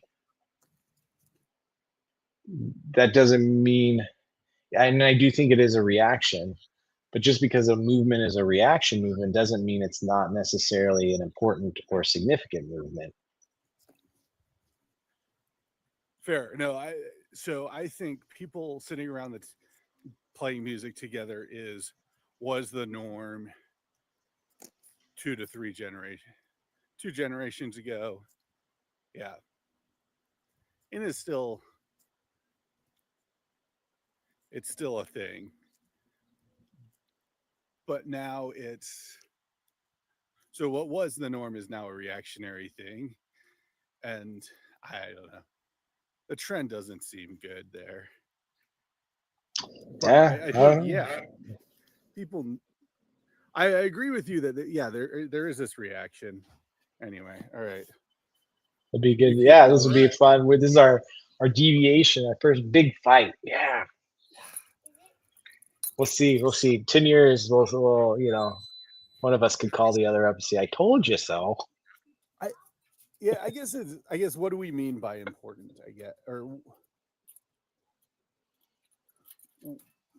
What do you see happening over the next 5 years in this area of art? I guess that's my question. Yeah, so I see in terms of generic use and commercial use, AI, like you said, becoming the norm. But I do see an increase in bespoke human art and music, um, where people will seek it out just because humans made it. And in some ways, it will be less large, um, it'll be less mass consumption, but more minor consumption. Right? Does that make sense? So it's like I don't know if you remember in the late 90s, early 2000s, before even the microbrew thing took off, there was like the homebrew thing. And the number of homebrew things like blew up, and everybody was brewing their own beer. I know my brother was into it. A bunch of like 2 or 3 homebrew stores within my own little hometown popped up when there hadn't been any a couple years ago, and I foresee something like that as a reaction within the next 5 to 10 years. Now, what's the longevity of that? I don't know. I don't have a good I, beat on that. I think the like acoustic. Some people like insist on acoustic. Um, and it's like, oh, that electric music. It's why are we messing with our music? It's I think you can get something akin to that with the AI thing. And yeah, some people are gonna like want the acoustic vibes or the non-AI vibes. But like the majority of music, commercial music, is heavily electronic or synthesized or And I wonder how much what the I wonder if there'll be an increase in cover bands as well, and like good cover bands, because musicians that normally would have gone in, good musicians that would have not gone into doing their own music, will now be like, the proliferation of music is so large. Why don't we go back to the things that we have as a society deemed as like good, and recreate that on a human level? I could see the bands going, and the cover bands becoming better. I yeah, I it's I guess the question, does the fragmentation win, or does the or is there a deeper longing for some unification? So like after the World Cup game, everyone was singing Country Roads. Like Hmm. like when's the Country Roads is a John Denver song from, I don't know, was that the 60s or the 70s? I'd have to Yeah, I look don't it know. up. That's a good question. I need my And AI to help answer that for me. yeah, and so I guess there's like this common anthem thing. It's but it's really interesting for us to get to like a common anthem. The two interesting things are to get to a common anthem thing. We're going to like a country rock song. I don't know if that's country rock, folk country, or folk rock sort of thing from the 70s. And so like 50, probably it has to be 50 years old. And it's about West Virginia. Like Right, but the deeper level is like calling to home, right? To call. I it's know it like says West Virginia, it literally says West Virginia, but it's talking about the back roads that that go to the places that you remember. Nostalgia. It's rural nostalgia. It's not urban nostalgia. And Suburban roads, take me home. take me back to the suburbs of Phoenix. Where my strip malls belong.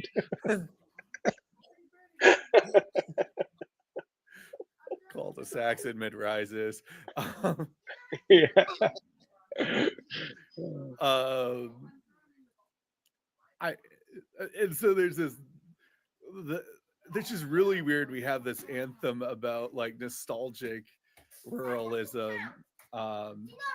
Sorry, the kids. Sorry, I'm not apologizing. The kids are playing soccer, so hopefully there's good background noise of children. It's playing joyful. soccer. It is good stuff. Yeah. That's the best noise. Mm-hmm. So anyway, yeah, until someone starts crying, over under for 5 minutes on that. But yeah, no, I think there's room for that, but the fact that there isn't something maybe 50 years ago is like that optimal nostalgic point, or maybe we've just been so fragmented. Like what's being produced today? Do we think somebody's gonna play 50 years from now and say, "Oh, that's Americana"? What's that one that Chad likes? Bill Murray or whatever? Are they a newish band? I don't know. I don't know. I really don't know. Maybe that means I'm old, but Taylor Swift. I mean, Taylor Taylor Swift's a big Sid.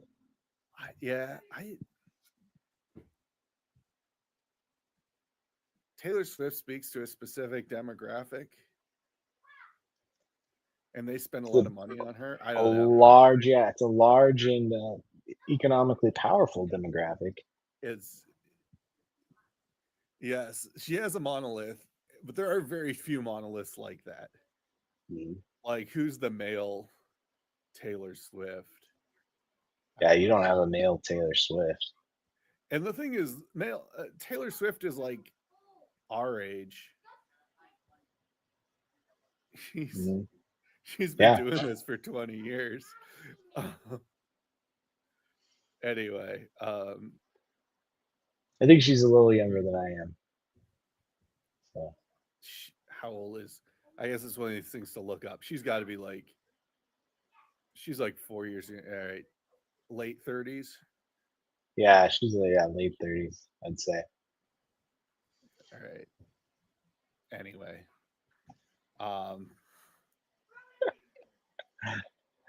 that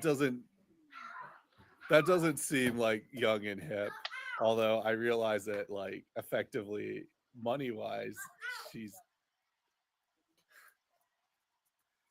it's just a weird dynamic. Anyway, all right, we should talk about something else because we are far afield. Well, actually, I mean, I think we're right in the wheelhouse of what he was talking about. Is he was saying that there's going to be more, like he's talking about jobs that are going to be created from AI, and I was agreeing that there could be artisanal art of all types, and you were saying, probably not. I think there's going to be more art, but I don't think it's going to make any money. Mm-hmm. Yeah, that's a good point. Yeah, I am not advocating for the economic viability of the artisanal art scene. It's like I think I could get AI to produce some 4-chord songs for me because I'm better than 3-chord songs, and then I could go play the local bar some covers that I can actually do, or some original stuff brought to you by AI and my prompts. But nobody's going to pay me for that because, like, they can produce something better on their phone in about 5 minutes. So in Japan and certain Asian cultures, karaoke is a really big thing. Do you would you see the rise of karaoke or karaoke-esque activities? Yeah, the interesting thing about karaoke is it has that common. You need to have a common set of songs. Hmm. So one of the so when I went to Paul's church, PVK's church, Living Stones, a couple months ago, and I went to the service there, and it was funny because I knew about half the songs, but not because they sing them at my church, but Hmm. because they're like charismatic renewal songs, or that's how I knew them from kind of Hmm. charismatic renewal from like 25 years ago. Hmm. It's like, oh, I I remember this from the 90s. Yeah. And that was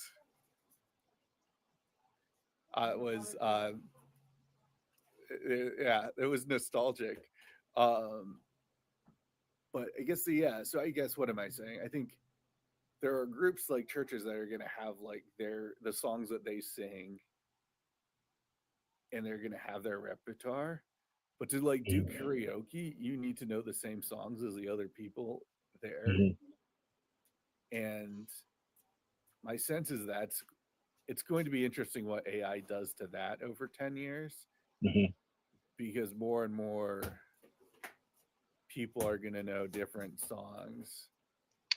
Yeah, it was interesting the last couple of years as a teacher to the youths. Um, I was noticing more and more students were coming in and singing songs from like my youth, and I'm just like, and I'd never heard that before as a teacher, and I was just like, what is going on? Like, why do you know this song? And they're like, oh, my dad sings it, and he made me listen to it, and I really liked it, so I listen to it now. And so it's like we're indoctrinating the next generation with our stuff just because that's the things they had around to listen to. When I was a teenager, I listened to like Simon and Garfunkel because Yeah. that's what my parents were. That's what my parents thought was cool when they were young, and it was that, or like Britney Spears and Spice Girls. Um,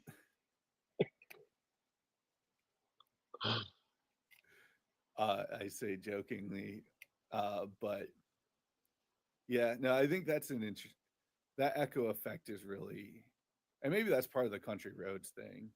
Hmm. Um, but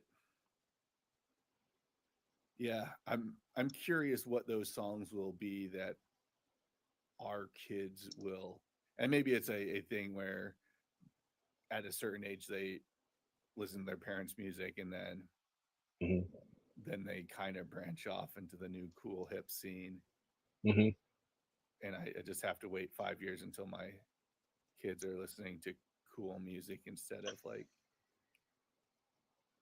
oh, it's the Backstreet Boys. Everyone, like the kids all know all this like Backstreet Boy in sync stuff because they played at school, because I think there's a bunch of millennial teachers. Yeah, all the teachers know it. I'm like, Yeah. all right, it could be worse. Well, it's Um, like, yeah, they were like listening to like Limp Bizkit and stuff. Like, what's the one where it's like, I tried so hard, I got so far. And they're like, I had like multiple kids in different classes singing. I'm like, what? Where are you guys getting this? Like, that was a that was a whiny song when I was a youth. uh, So I'm yeah, it'd be surprised interesting. like REM isn't I guess that was a generation that's a little older. But REM, Yeah, they didn't age well. yeah. I mean, Stand, that's not a very good one. In the corner, yeah, that's me in the corner. That's kind of weird. I think I'm waiting for the Weezer revival because that would just be hilarious. that'd be good. That'd be good. Well, White Stripes are still big, which is kind of funny. Yeah, it's just funny to see which ones are coming back around, and then you see what was the one that I had a funny one that I thought was gonna be funny, but I forget now.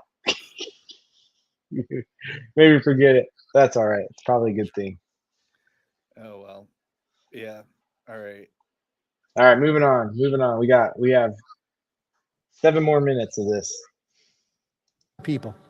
So humans with charisma, humans who are attractive, humans who are memorable, will be front people for the creations of AI or the joint creations of AI and humans. So just ask the question, well, how charismatic are the British right now? I leave this as an exercise for all of you, but you have a pretty good history in this regard. James Bond, the Beatles, I mentioned Monty Python, Oasis, so on and so on. This is Oasis again. Maybe there's been a slight fall off in that stream as of late, but I'm confident you can all get it back. But just he didn't mention Lily Allen. Now that's like 15 years ago too now. Who are the charismatic British people besides Teo? This is the whole comment is so dystopian. It's gonna be like, oh yeah, you're gonna be a front person with your good looks, and the machine will feed you the propaganda. Yeah, I don't think he's necessarily wrong, but this doesn't make me feel better about the situation. Yeah, I mean, but I think that's always been a thing, right? Hasn't that always been a thing? Like, let's get the good-looking guy and run him, and we'll get the operatives behind him to pull the strings. Yep. So I mean, that works. That works until you get a Joseph Stalin, and then he's not really good looking at all, and so no one's pulling his strings. You know, he has a good mustache. He had a stash. That's true. All right. Yeah, that point I think is kind of weak again. And charismatic people are going to be charismatic. Yep. That's a thing. huge returns to charisma in an AI strong world. Artisanal construction, just things that are made uniquely by craftspeople who have some talent that is special to them. I think that will grow relative to mass production. People will want things that are special, interesting, original, that they wouldn't have seen coming out of what we sometimes call AI slop. This is my. So you're saying my twine art has a chance? Yeah.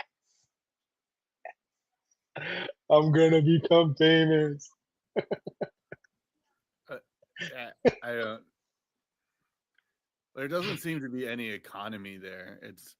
I mean, I would say that I think we need to take the fragmentation seriously. Like a 3D printer plus an AI thing, AI can produce a lot of weird, unique things. And some of it's gonna be human assisted, and some of it's just gonna be functional. But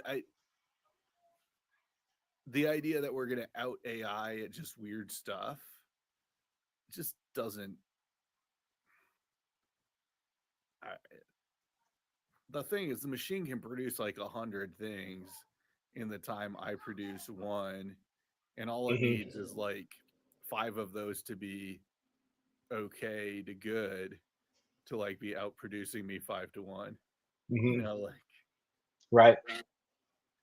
The numbers game doesn't add up. Yeah, I think for mass consumption, you're right. I think there's still going to be a I think layer that's going to want the like I have this because it's human made, therefore its scarcity makes it worth more. I think we'll have. I have this thing that was made here. You're gonna go get something. Just a second. Gonna get something that's human made, but it's like I know the person who made this, and this is meaningful. All right. I'm either going to offend or fanboy with the Orthodox here. All right. I have an icon that was written by a real person in Greece. My parents were in Greece and they got me a icon of St. Paul, and they have pictures of the guy like doing icons. And I have no idea if these things mean anything, but it has a seal that says it's authentic. Certificate of authenticity. But Yeah. first of all, it's like I know that like as a focus of prayer as an icon, having someone who sat and painted it intentionally and prayerfully is like part of the thing. And also it's like it's a connection to Greeks and the Orthodox culture, and sort of, even though I am not Orthodox myself, I appreciate the spirituality. And actually, yeah, there's long, complicated things about the theology of all that. Yeah. Catholics recognize the Orthodox for the most part. I think to this, yeah. So I think we'd say, oh yeah, no, that's an authentic church. That's authentically part of the church. And so anyway, someone's probably going to be offended that I have an icon and I'm not really Orthodox, and maybe, but that's all right. But I think it's like that. It's a prime example of something that, like, I have prints of icons and other religious art, and it's not nearly as meaningful. And like, if you go around my house, it's almost all stuff that my wife painted. And it's hanging because it's meaningful to us. Yeah. Anyway, so I think it's like that relational aspect. It's less that this was handmade. It's more that this was handmade by this person with this intent. And I bought it. I mean, I do, like, if I go to like a farmer's market, it's like I'll talk to the person and like hear their story about their business and buy from them because I'm buying from them, not necessarily because I need the whatever stuff they're doing. Yeah. The beeswax candles. Yeah, beeswax candles, some sort of bracelet that is like lace art, which is fantastic. Like, people who can do lace, crochet lace, like, you're awesome. I don't know how much lace I need in my house, but more. You could always use more. I'm gonna come in with like a Puritan frill collar. It's like, got it from the farmer's market. $1,000 for all this lace. Oh, yeah. All right. You ever think of what your estate sale is gonna look like when you die? I don't think about that. I hope there's going to be some eclectic stuff and people are going to wonder. This guy really liked his lace. I have all right, I have the most cringe thing, and it's fantastic. I'm not going to show it, but it's all it's the a all the dozen of people that are gonna watch it, you know, you don't want to. yeah, no, it's a live, laugh, love, like carving, like, I don't know, jigsaw carving that my wife's grandfather did on the jigsaw. It like Oh, has our names, and we got it for our wedding. It has our names, and it's like all the dates, and it's like really like personalized and special, and it's from him, yeah, which is like the best thing ever. But it's like live, laugh, love is this cringe meme now. It's yeah. So yeah, it is. But I mean, but you didn't buy it at Hobby Lobby. Like it was no, given to you. it Yeah, was it was and it was handmade with much care, yeah. um With for the occasion. lived laughing and love. It was, It was someone who lives and laughs and loves, so I appreciate it. mhm. But yeah, I'm curious who's gonna take that. It's gonna be my daughter, and she's gonna love it. That's what's gonna happen with that. Yeah,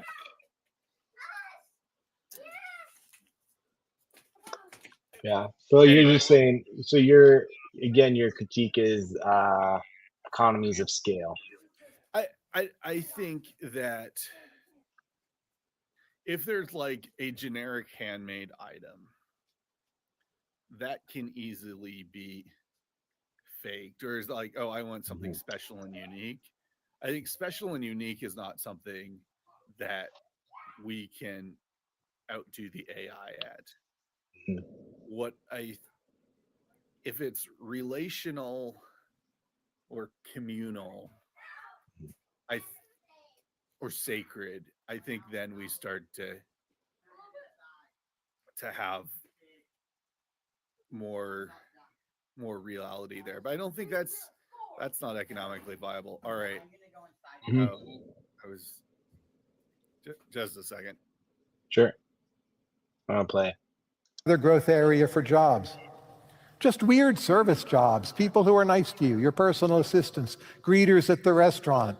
Uh, there's always room for more weird service jobs, especially as we're going to have more and more people who are very wealthy, and very wealthy people tend to have a kind of retinue of people who help them do different things. And some of that will be AI agents, but I think a lot of it will be run by people with weird service jobs.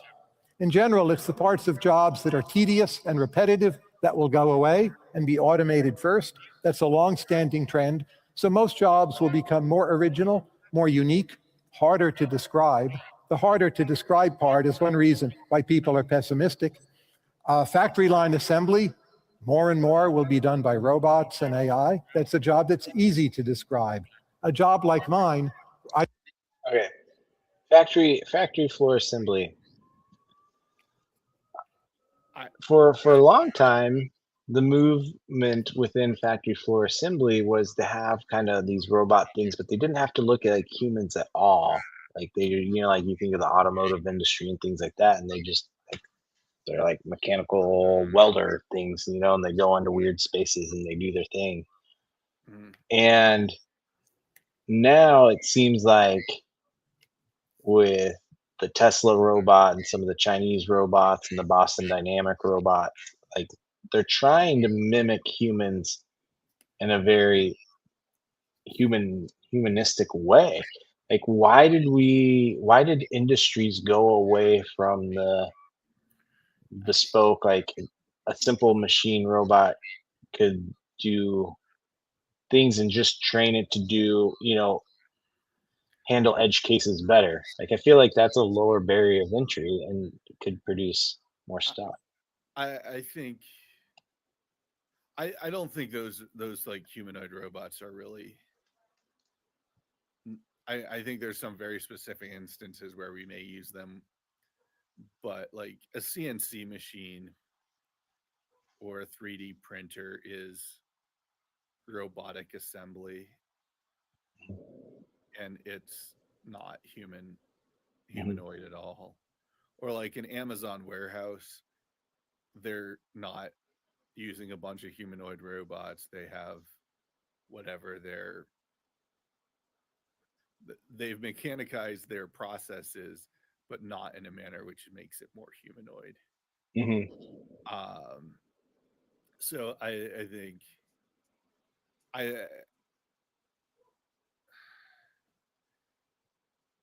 I think if you put a 3D printer on the table and told people that's a robot, this is where the technology is going, people wouldn't, like, your average person wouldn't be able to grok that. And so when they're like want to talk about robotics, they need something that looks humanoid or animal like.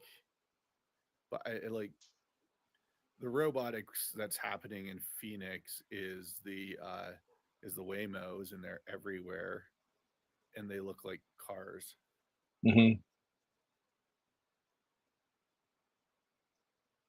Yeah. So my intuition was kind of right on that, where it's like what's really going to be impacting industry is going to look similar to what industry is already using, just making it more efficient.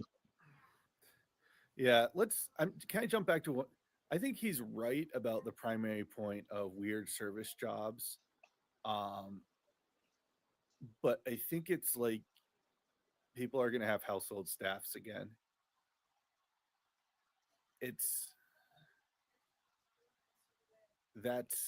We're going to kind of undo. We went from undoing the household staff thing.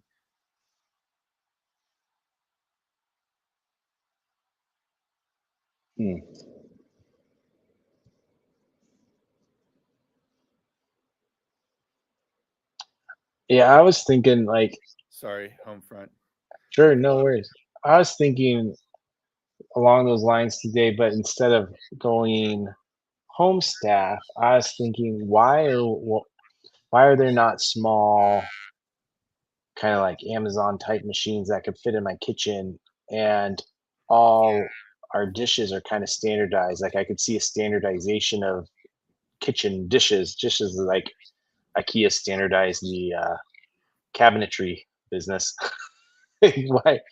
why can not the dishes and then the placement of those dishes and everything be kind of standardized, and then all that happens, so you use it, and then there's a mechanism, kind of like at cafeterias, you just put all your trays on a conveyor goes through and does the cleaning process and puts it all in the all away and stuff.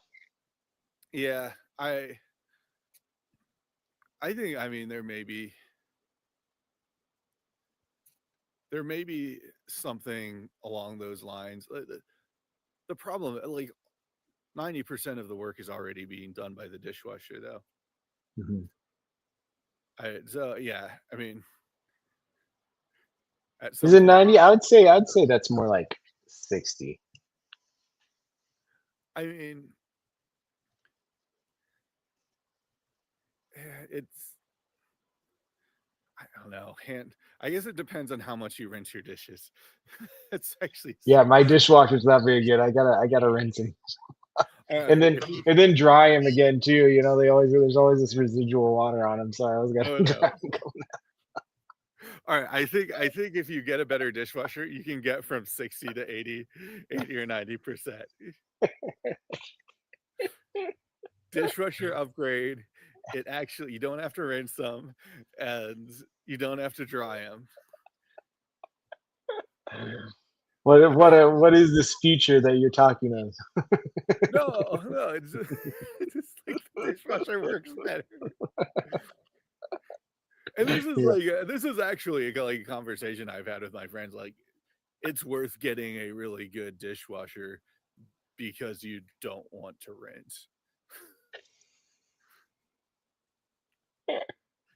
But I don't have like the marginal, like, you can get a dishwasher for like $400 to $500. To get the good one, that's like an extra like $1,000. Yeah, no, and you're paying for not rinsing your dishes. I'm gonna save my $1,000 and rinse my dishes.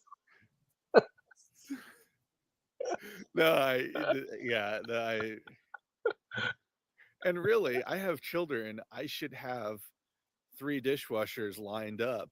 Yeah. I shouldn't have to use the dishwasher at all. But good luck convincing them. There's enough sighing when I ask them to unload the dishwasher. Oh boy. Yeah, but I mean, I definitely think the thing that is actually going to happen, in my opinion, is that like personal service jobs, like things that are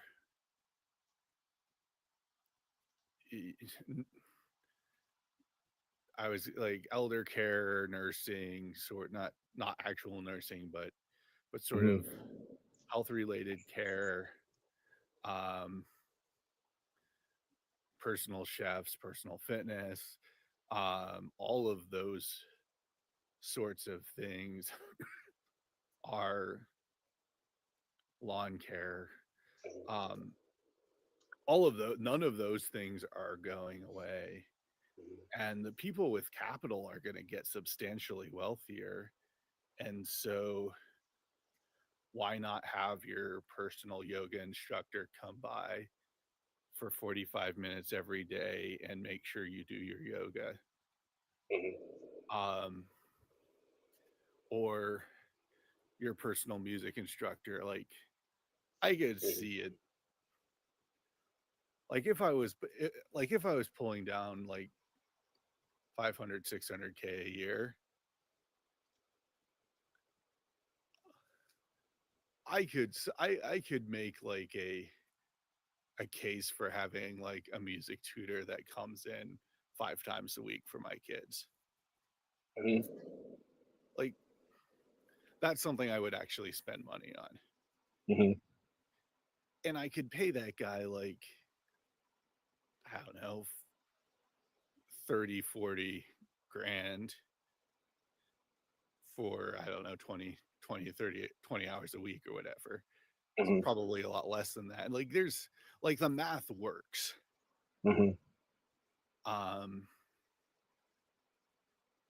And I don't make nearly that much money.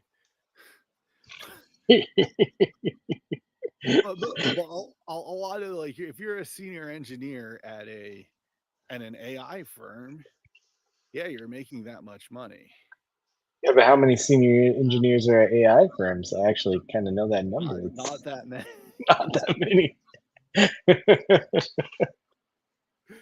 Anyway, no, I think those are the jobs that will proliferate. And it's like, all right, how do you? So if you're in Africa and you're a wealthy individual, it depends on if you're like in Botswana or Burundi or something like that. The expectation is you have a staff, not like a cook and a house cleaner, and like not because you can't do it yourself, but because it's incredibly miserly and not supporting of the community not to be hiring when there's so many people who need work. And you can like find a grandma to cook for you, or and now you're blessing the community.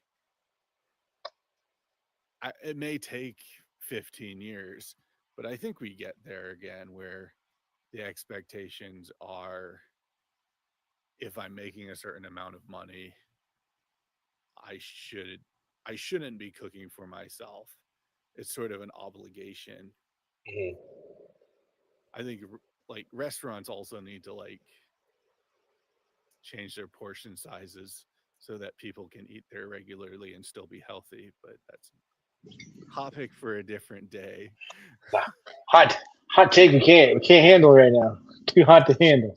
Hot take. I don't think anyone's gonna disagree with that. I mean, I like my big portion sizes. It depends how often you're going out. Yeah, that's true. If you're eating out every day, like I have like Yeah, a sushi, I have like a sushi roll, like a tuna roll for lunch most days. And that's not I have leftovers. yeah, no. And this is not like, oh, I'm going to a nice sushi place. It's like from the it's a step up from grocery store sushi. but but like that's sort of the thing that's kind of just hits like that. It's not too heavy, it's not too light, and I can anyway. Sorry. No, it's a good lunch. That's a good lunch. It's like a a good salad, you know. You get good It's salad with some chicken on there and stuff. It's yeah, kind of the no, same. that's the other anyway. But my gosh, you can get to 1,000 calories with the salad really quickly. It's all right. We are way far afield, and I should wrap up. Let's do like, do we have time for like or do we Yeah, have yeah. Another little section. We'll play another little section. or, I do 7 different things in the course of a day, one of which is go around giving talks. You could have had ChatGPT give this talk for me. It knows Tyler. You could have just set it up. Don't fly me over. ChatGPT, what would Tyler say about AI and jobs? It'll do well on that. Like it's heard my other talks on AI and jobs. And yet somehow I'm here. That's weird. Maybe there's something messy about it. I meet people in the green room. That's interesting for me, maybe interesting for them. You know, ChatGPT, Claude can't really do that. So I feel what I do is weird enough and varied enough to be robust. But just in general, jobs will become weirder, more unique, harder to describe. With or without AI, there'll be a lot more jobs caring for the elderly. This we've known for a long time. That's what you said. Uh, no reason to think that prognosis will change. In general, there will be just many more very small companies and startups.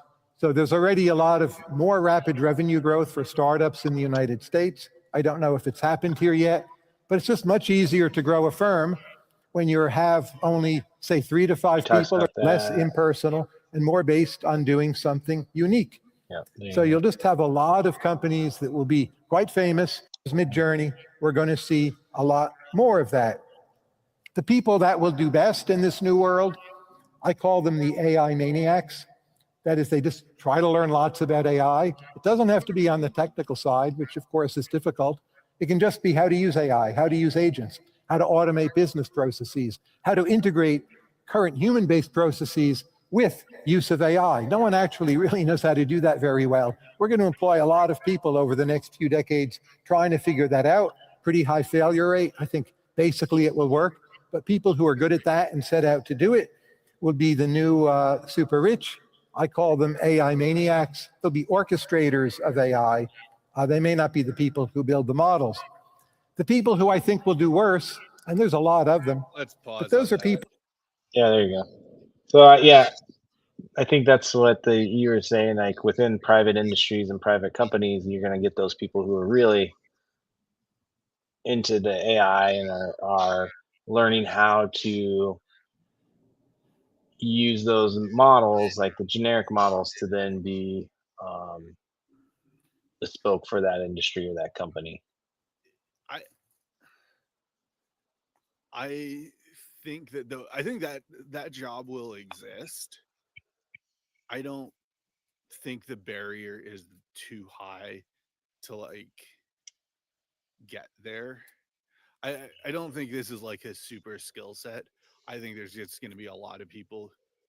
There's going to be more people who can do that sort of thing than there are like need for people to do that sort of thing. If I Yeah, I think like right now it's just like a really young skill set, so nobody knows how to do it. But if people are banging on this for 5 years, you're gonna have a pretty strong set of expertise pretty quickly. Like my intern today was doing some meaningfully I did like like stuff that's not higher than intern development work. It's in Excel, so it's not like, oh, she's coding something like great, but like she was doing things with Excel that is actually kind of sophisticated, like textual analysis. Mhm. And basically she was just using the AIs to sort of help her code it up in like where she got stuck. Mhm. And so she basically just is accelerating her project, um, leveraging AI to do the development work. Mhm. And like, but that's like every intern or young person I have right now. Everyone's just sort of leaning into AI to accelerate their processes. Mhm. So I don't know. I don't believe that this is like some super skill. I do think there's going to be like AI engineers who somebody needs to be sort of like running the agents for the company, Mhm. but it, it's going to be like the equivalent of a coder, like Mhm. a programmer a few years ago, but just with more capacity. And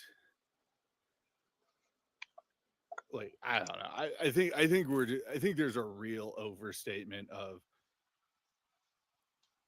people are going to create fantastic new companies with these skills. I think the skills are going to be ubiquitous within a few years, and there's not going to be that much margin for being able to use AI. I think it's really the compute, which is going to, I think the capital side is going to absorb a lot more of the added value. Mhm. It's like licensing and then paying for the compute on these things. Mhm. So I guess I'm more negative about like super users and like all these little AI companies. I don't know. I think Well, I mean, these aren't really companies. I think these are more pet projects at some point. I think Excel is a really great point, right? Like Excel's pretty ubiquitous, but there's a handful of people, even within big companies, that are like really proficient at using Excel, Oh yeah. and the fruit of their Excel expertise, across the company is drastic versus the average person within the company using Excel. And so I think that's kind of the similar thing. It'll be with AI. Yeah, I guess yeah, I think that's fair. I mean, I think those like super people are the super people that were there before are going to be the super people with the new tools, Hmm. and they're just going to have much more ability to do more faster. Hmm. And I don't know. I'm pretty. This seems like a negative story, not a positive one. Yeah, I think they'll be. I think they will be more diffuse. So across companies. Yeah. Um, All right. I should wrap up. all right. Yeah. No, it's late. It's Thanks, past our Owen. time, anyways. Sorry. Yeah. No, this is always great. So I'm glad I got to jump on, and hopefully Yeah. Yeah. Thanks. my wife Yeah. is. Good. We got some soccer in. We got some Tyler Cowen. We got some talking about uh, icons and Yeah. food, Yeah. sushi, and all sorts of stuff. So it was good. Yeah. No, it's. Well, my wife's like, I was telling her I was talking to Owen. She's like, "Who's Owen?" Like, TLC. All So, right. Talk to all you right. later. Have a good Thanks. night. Hey, Bye. see ya. Bye.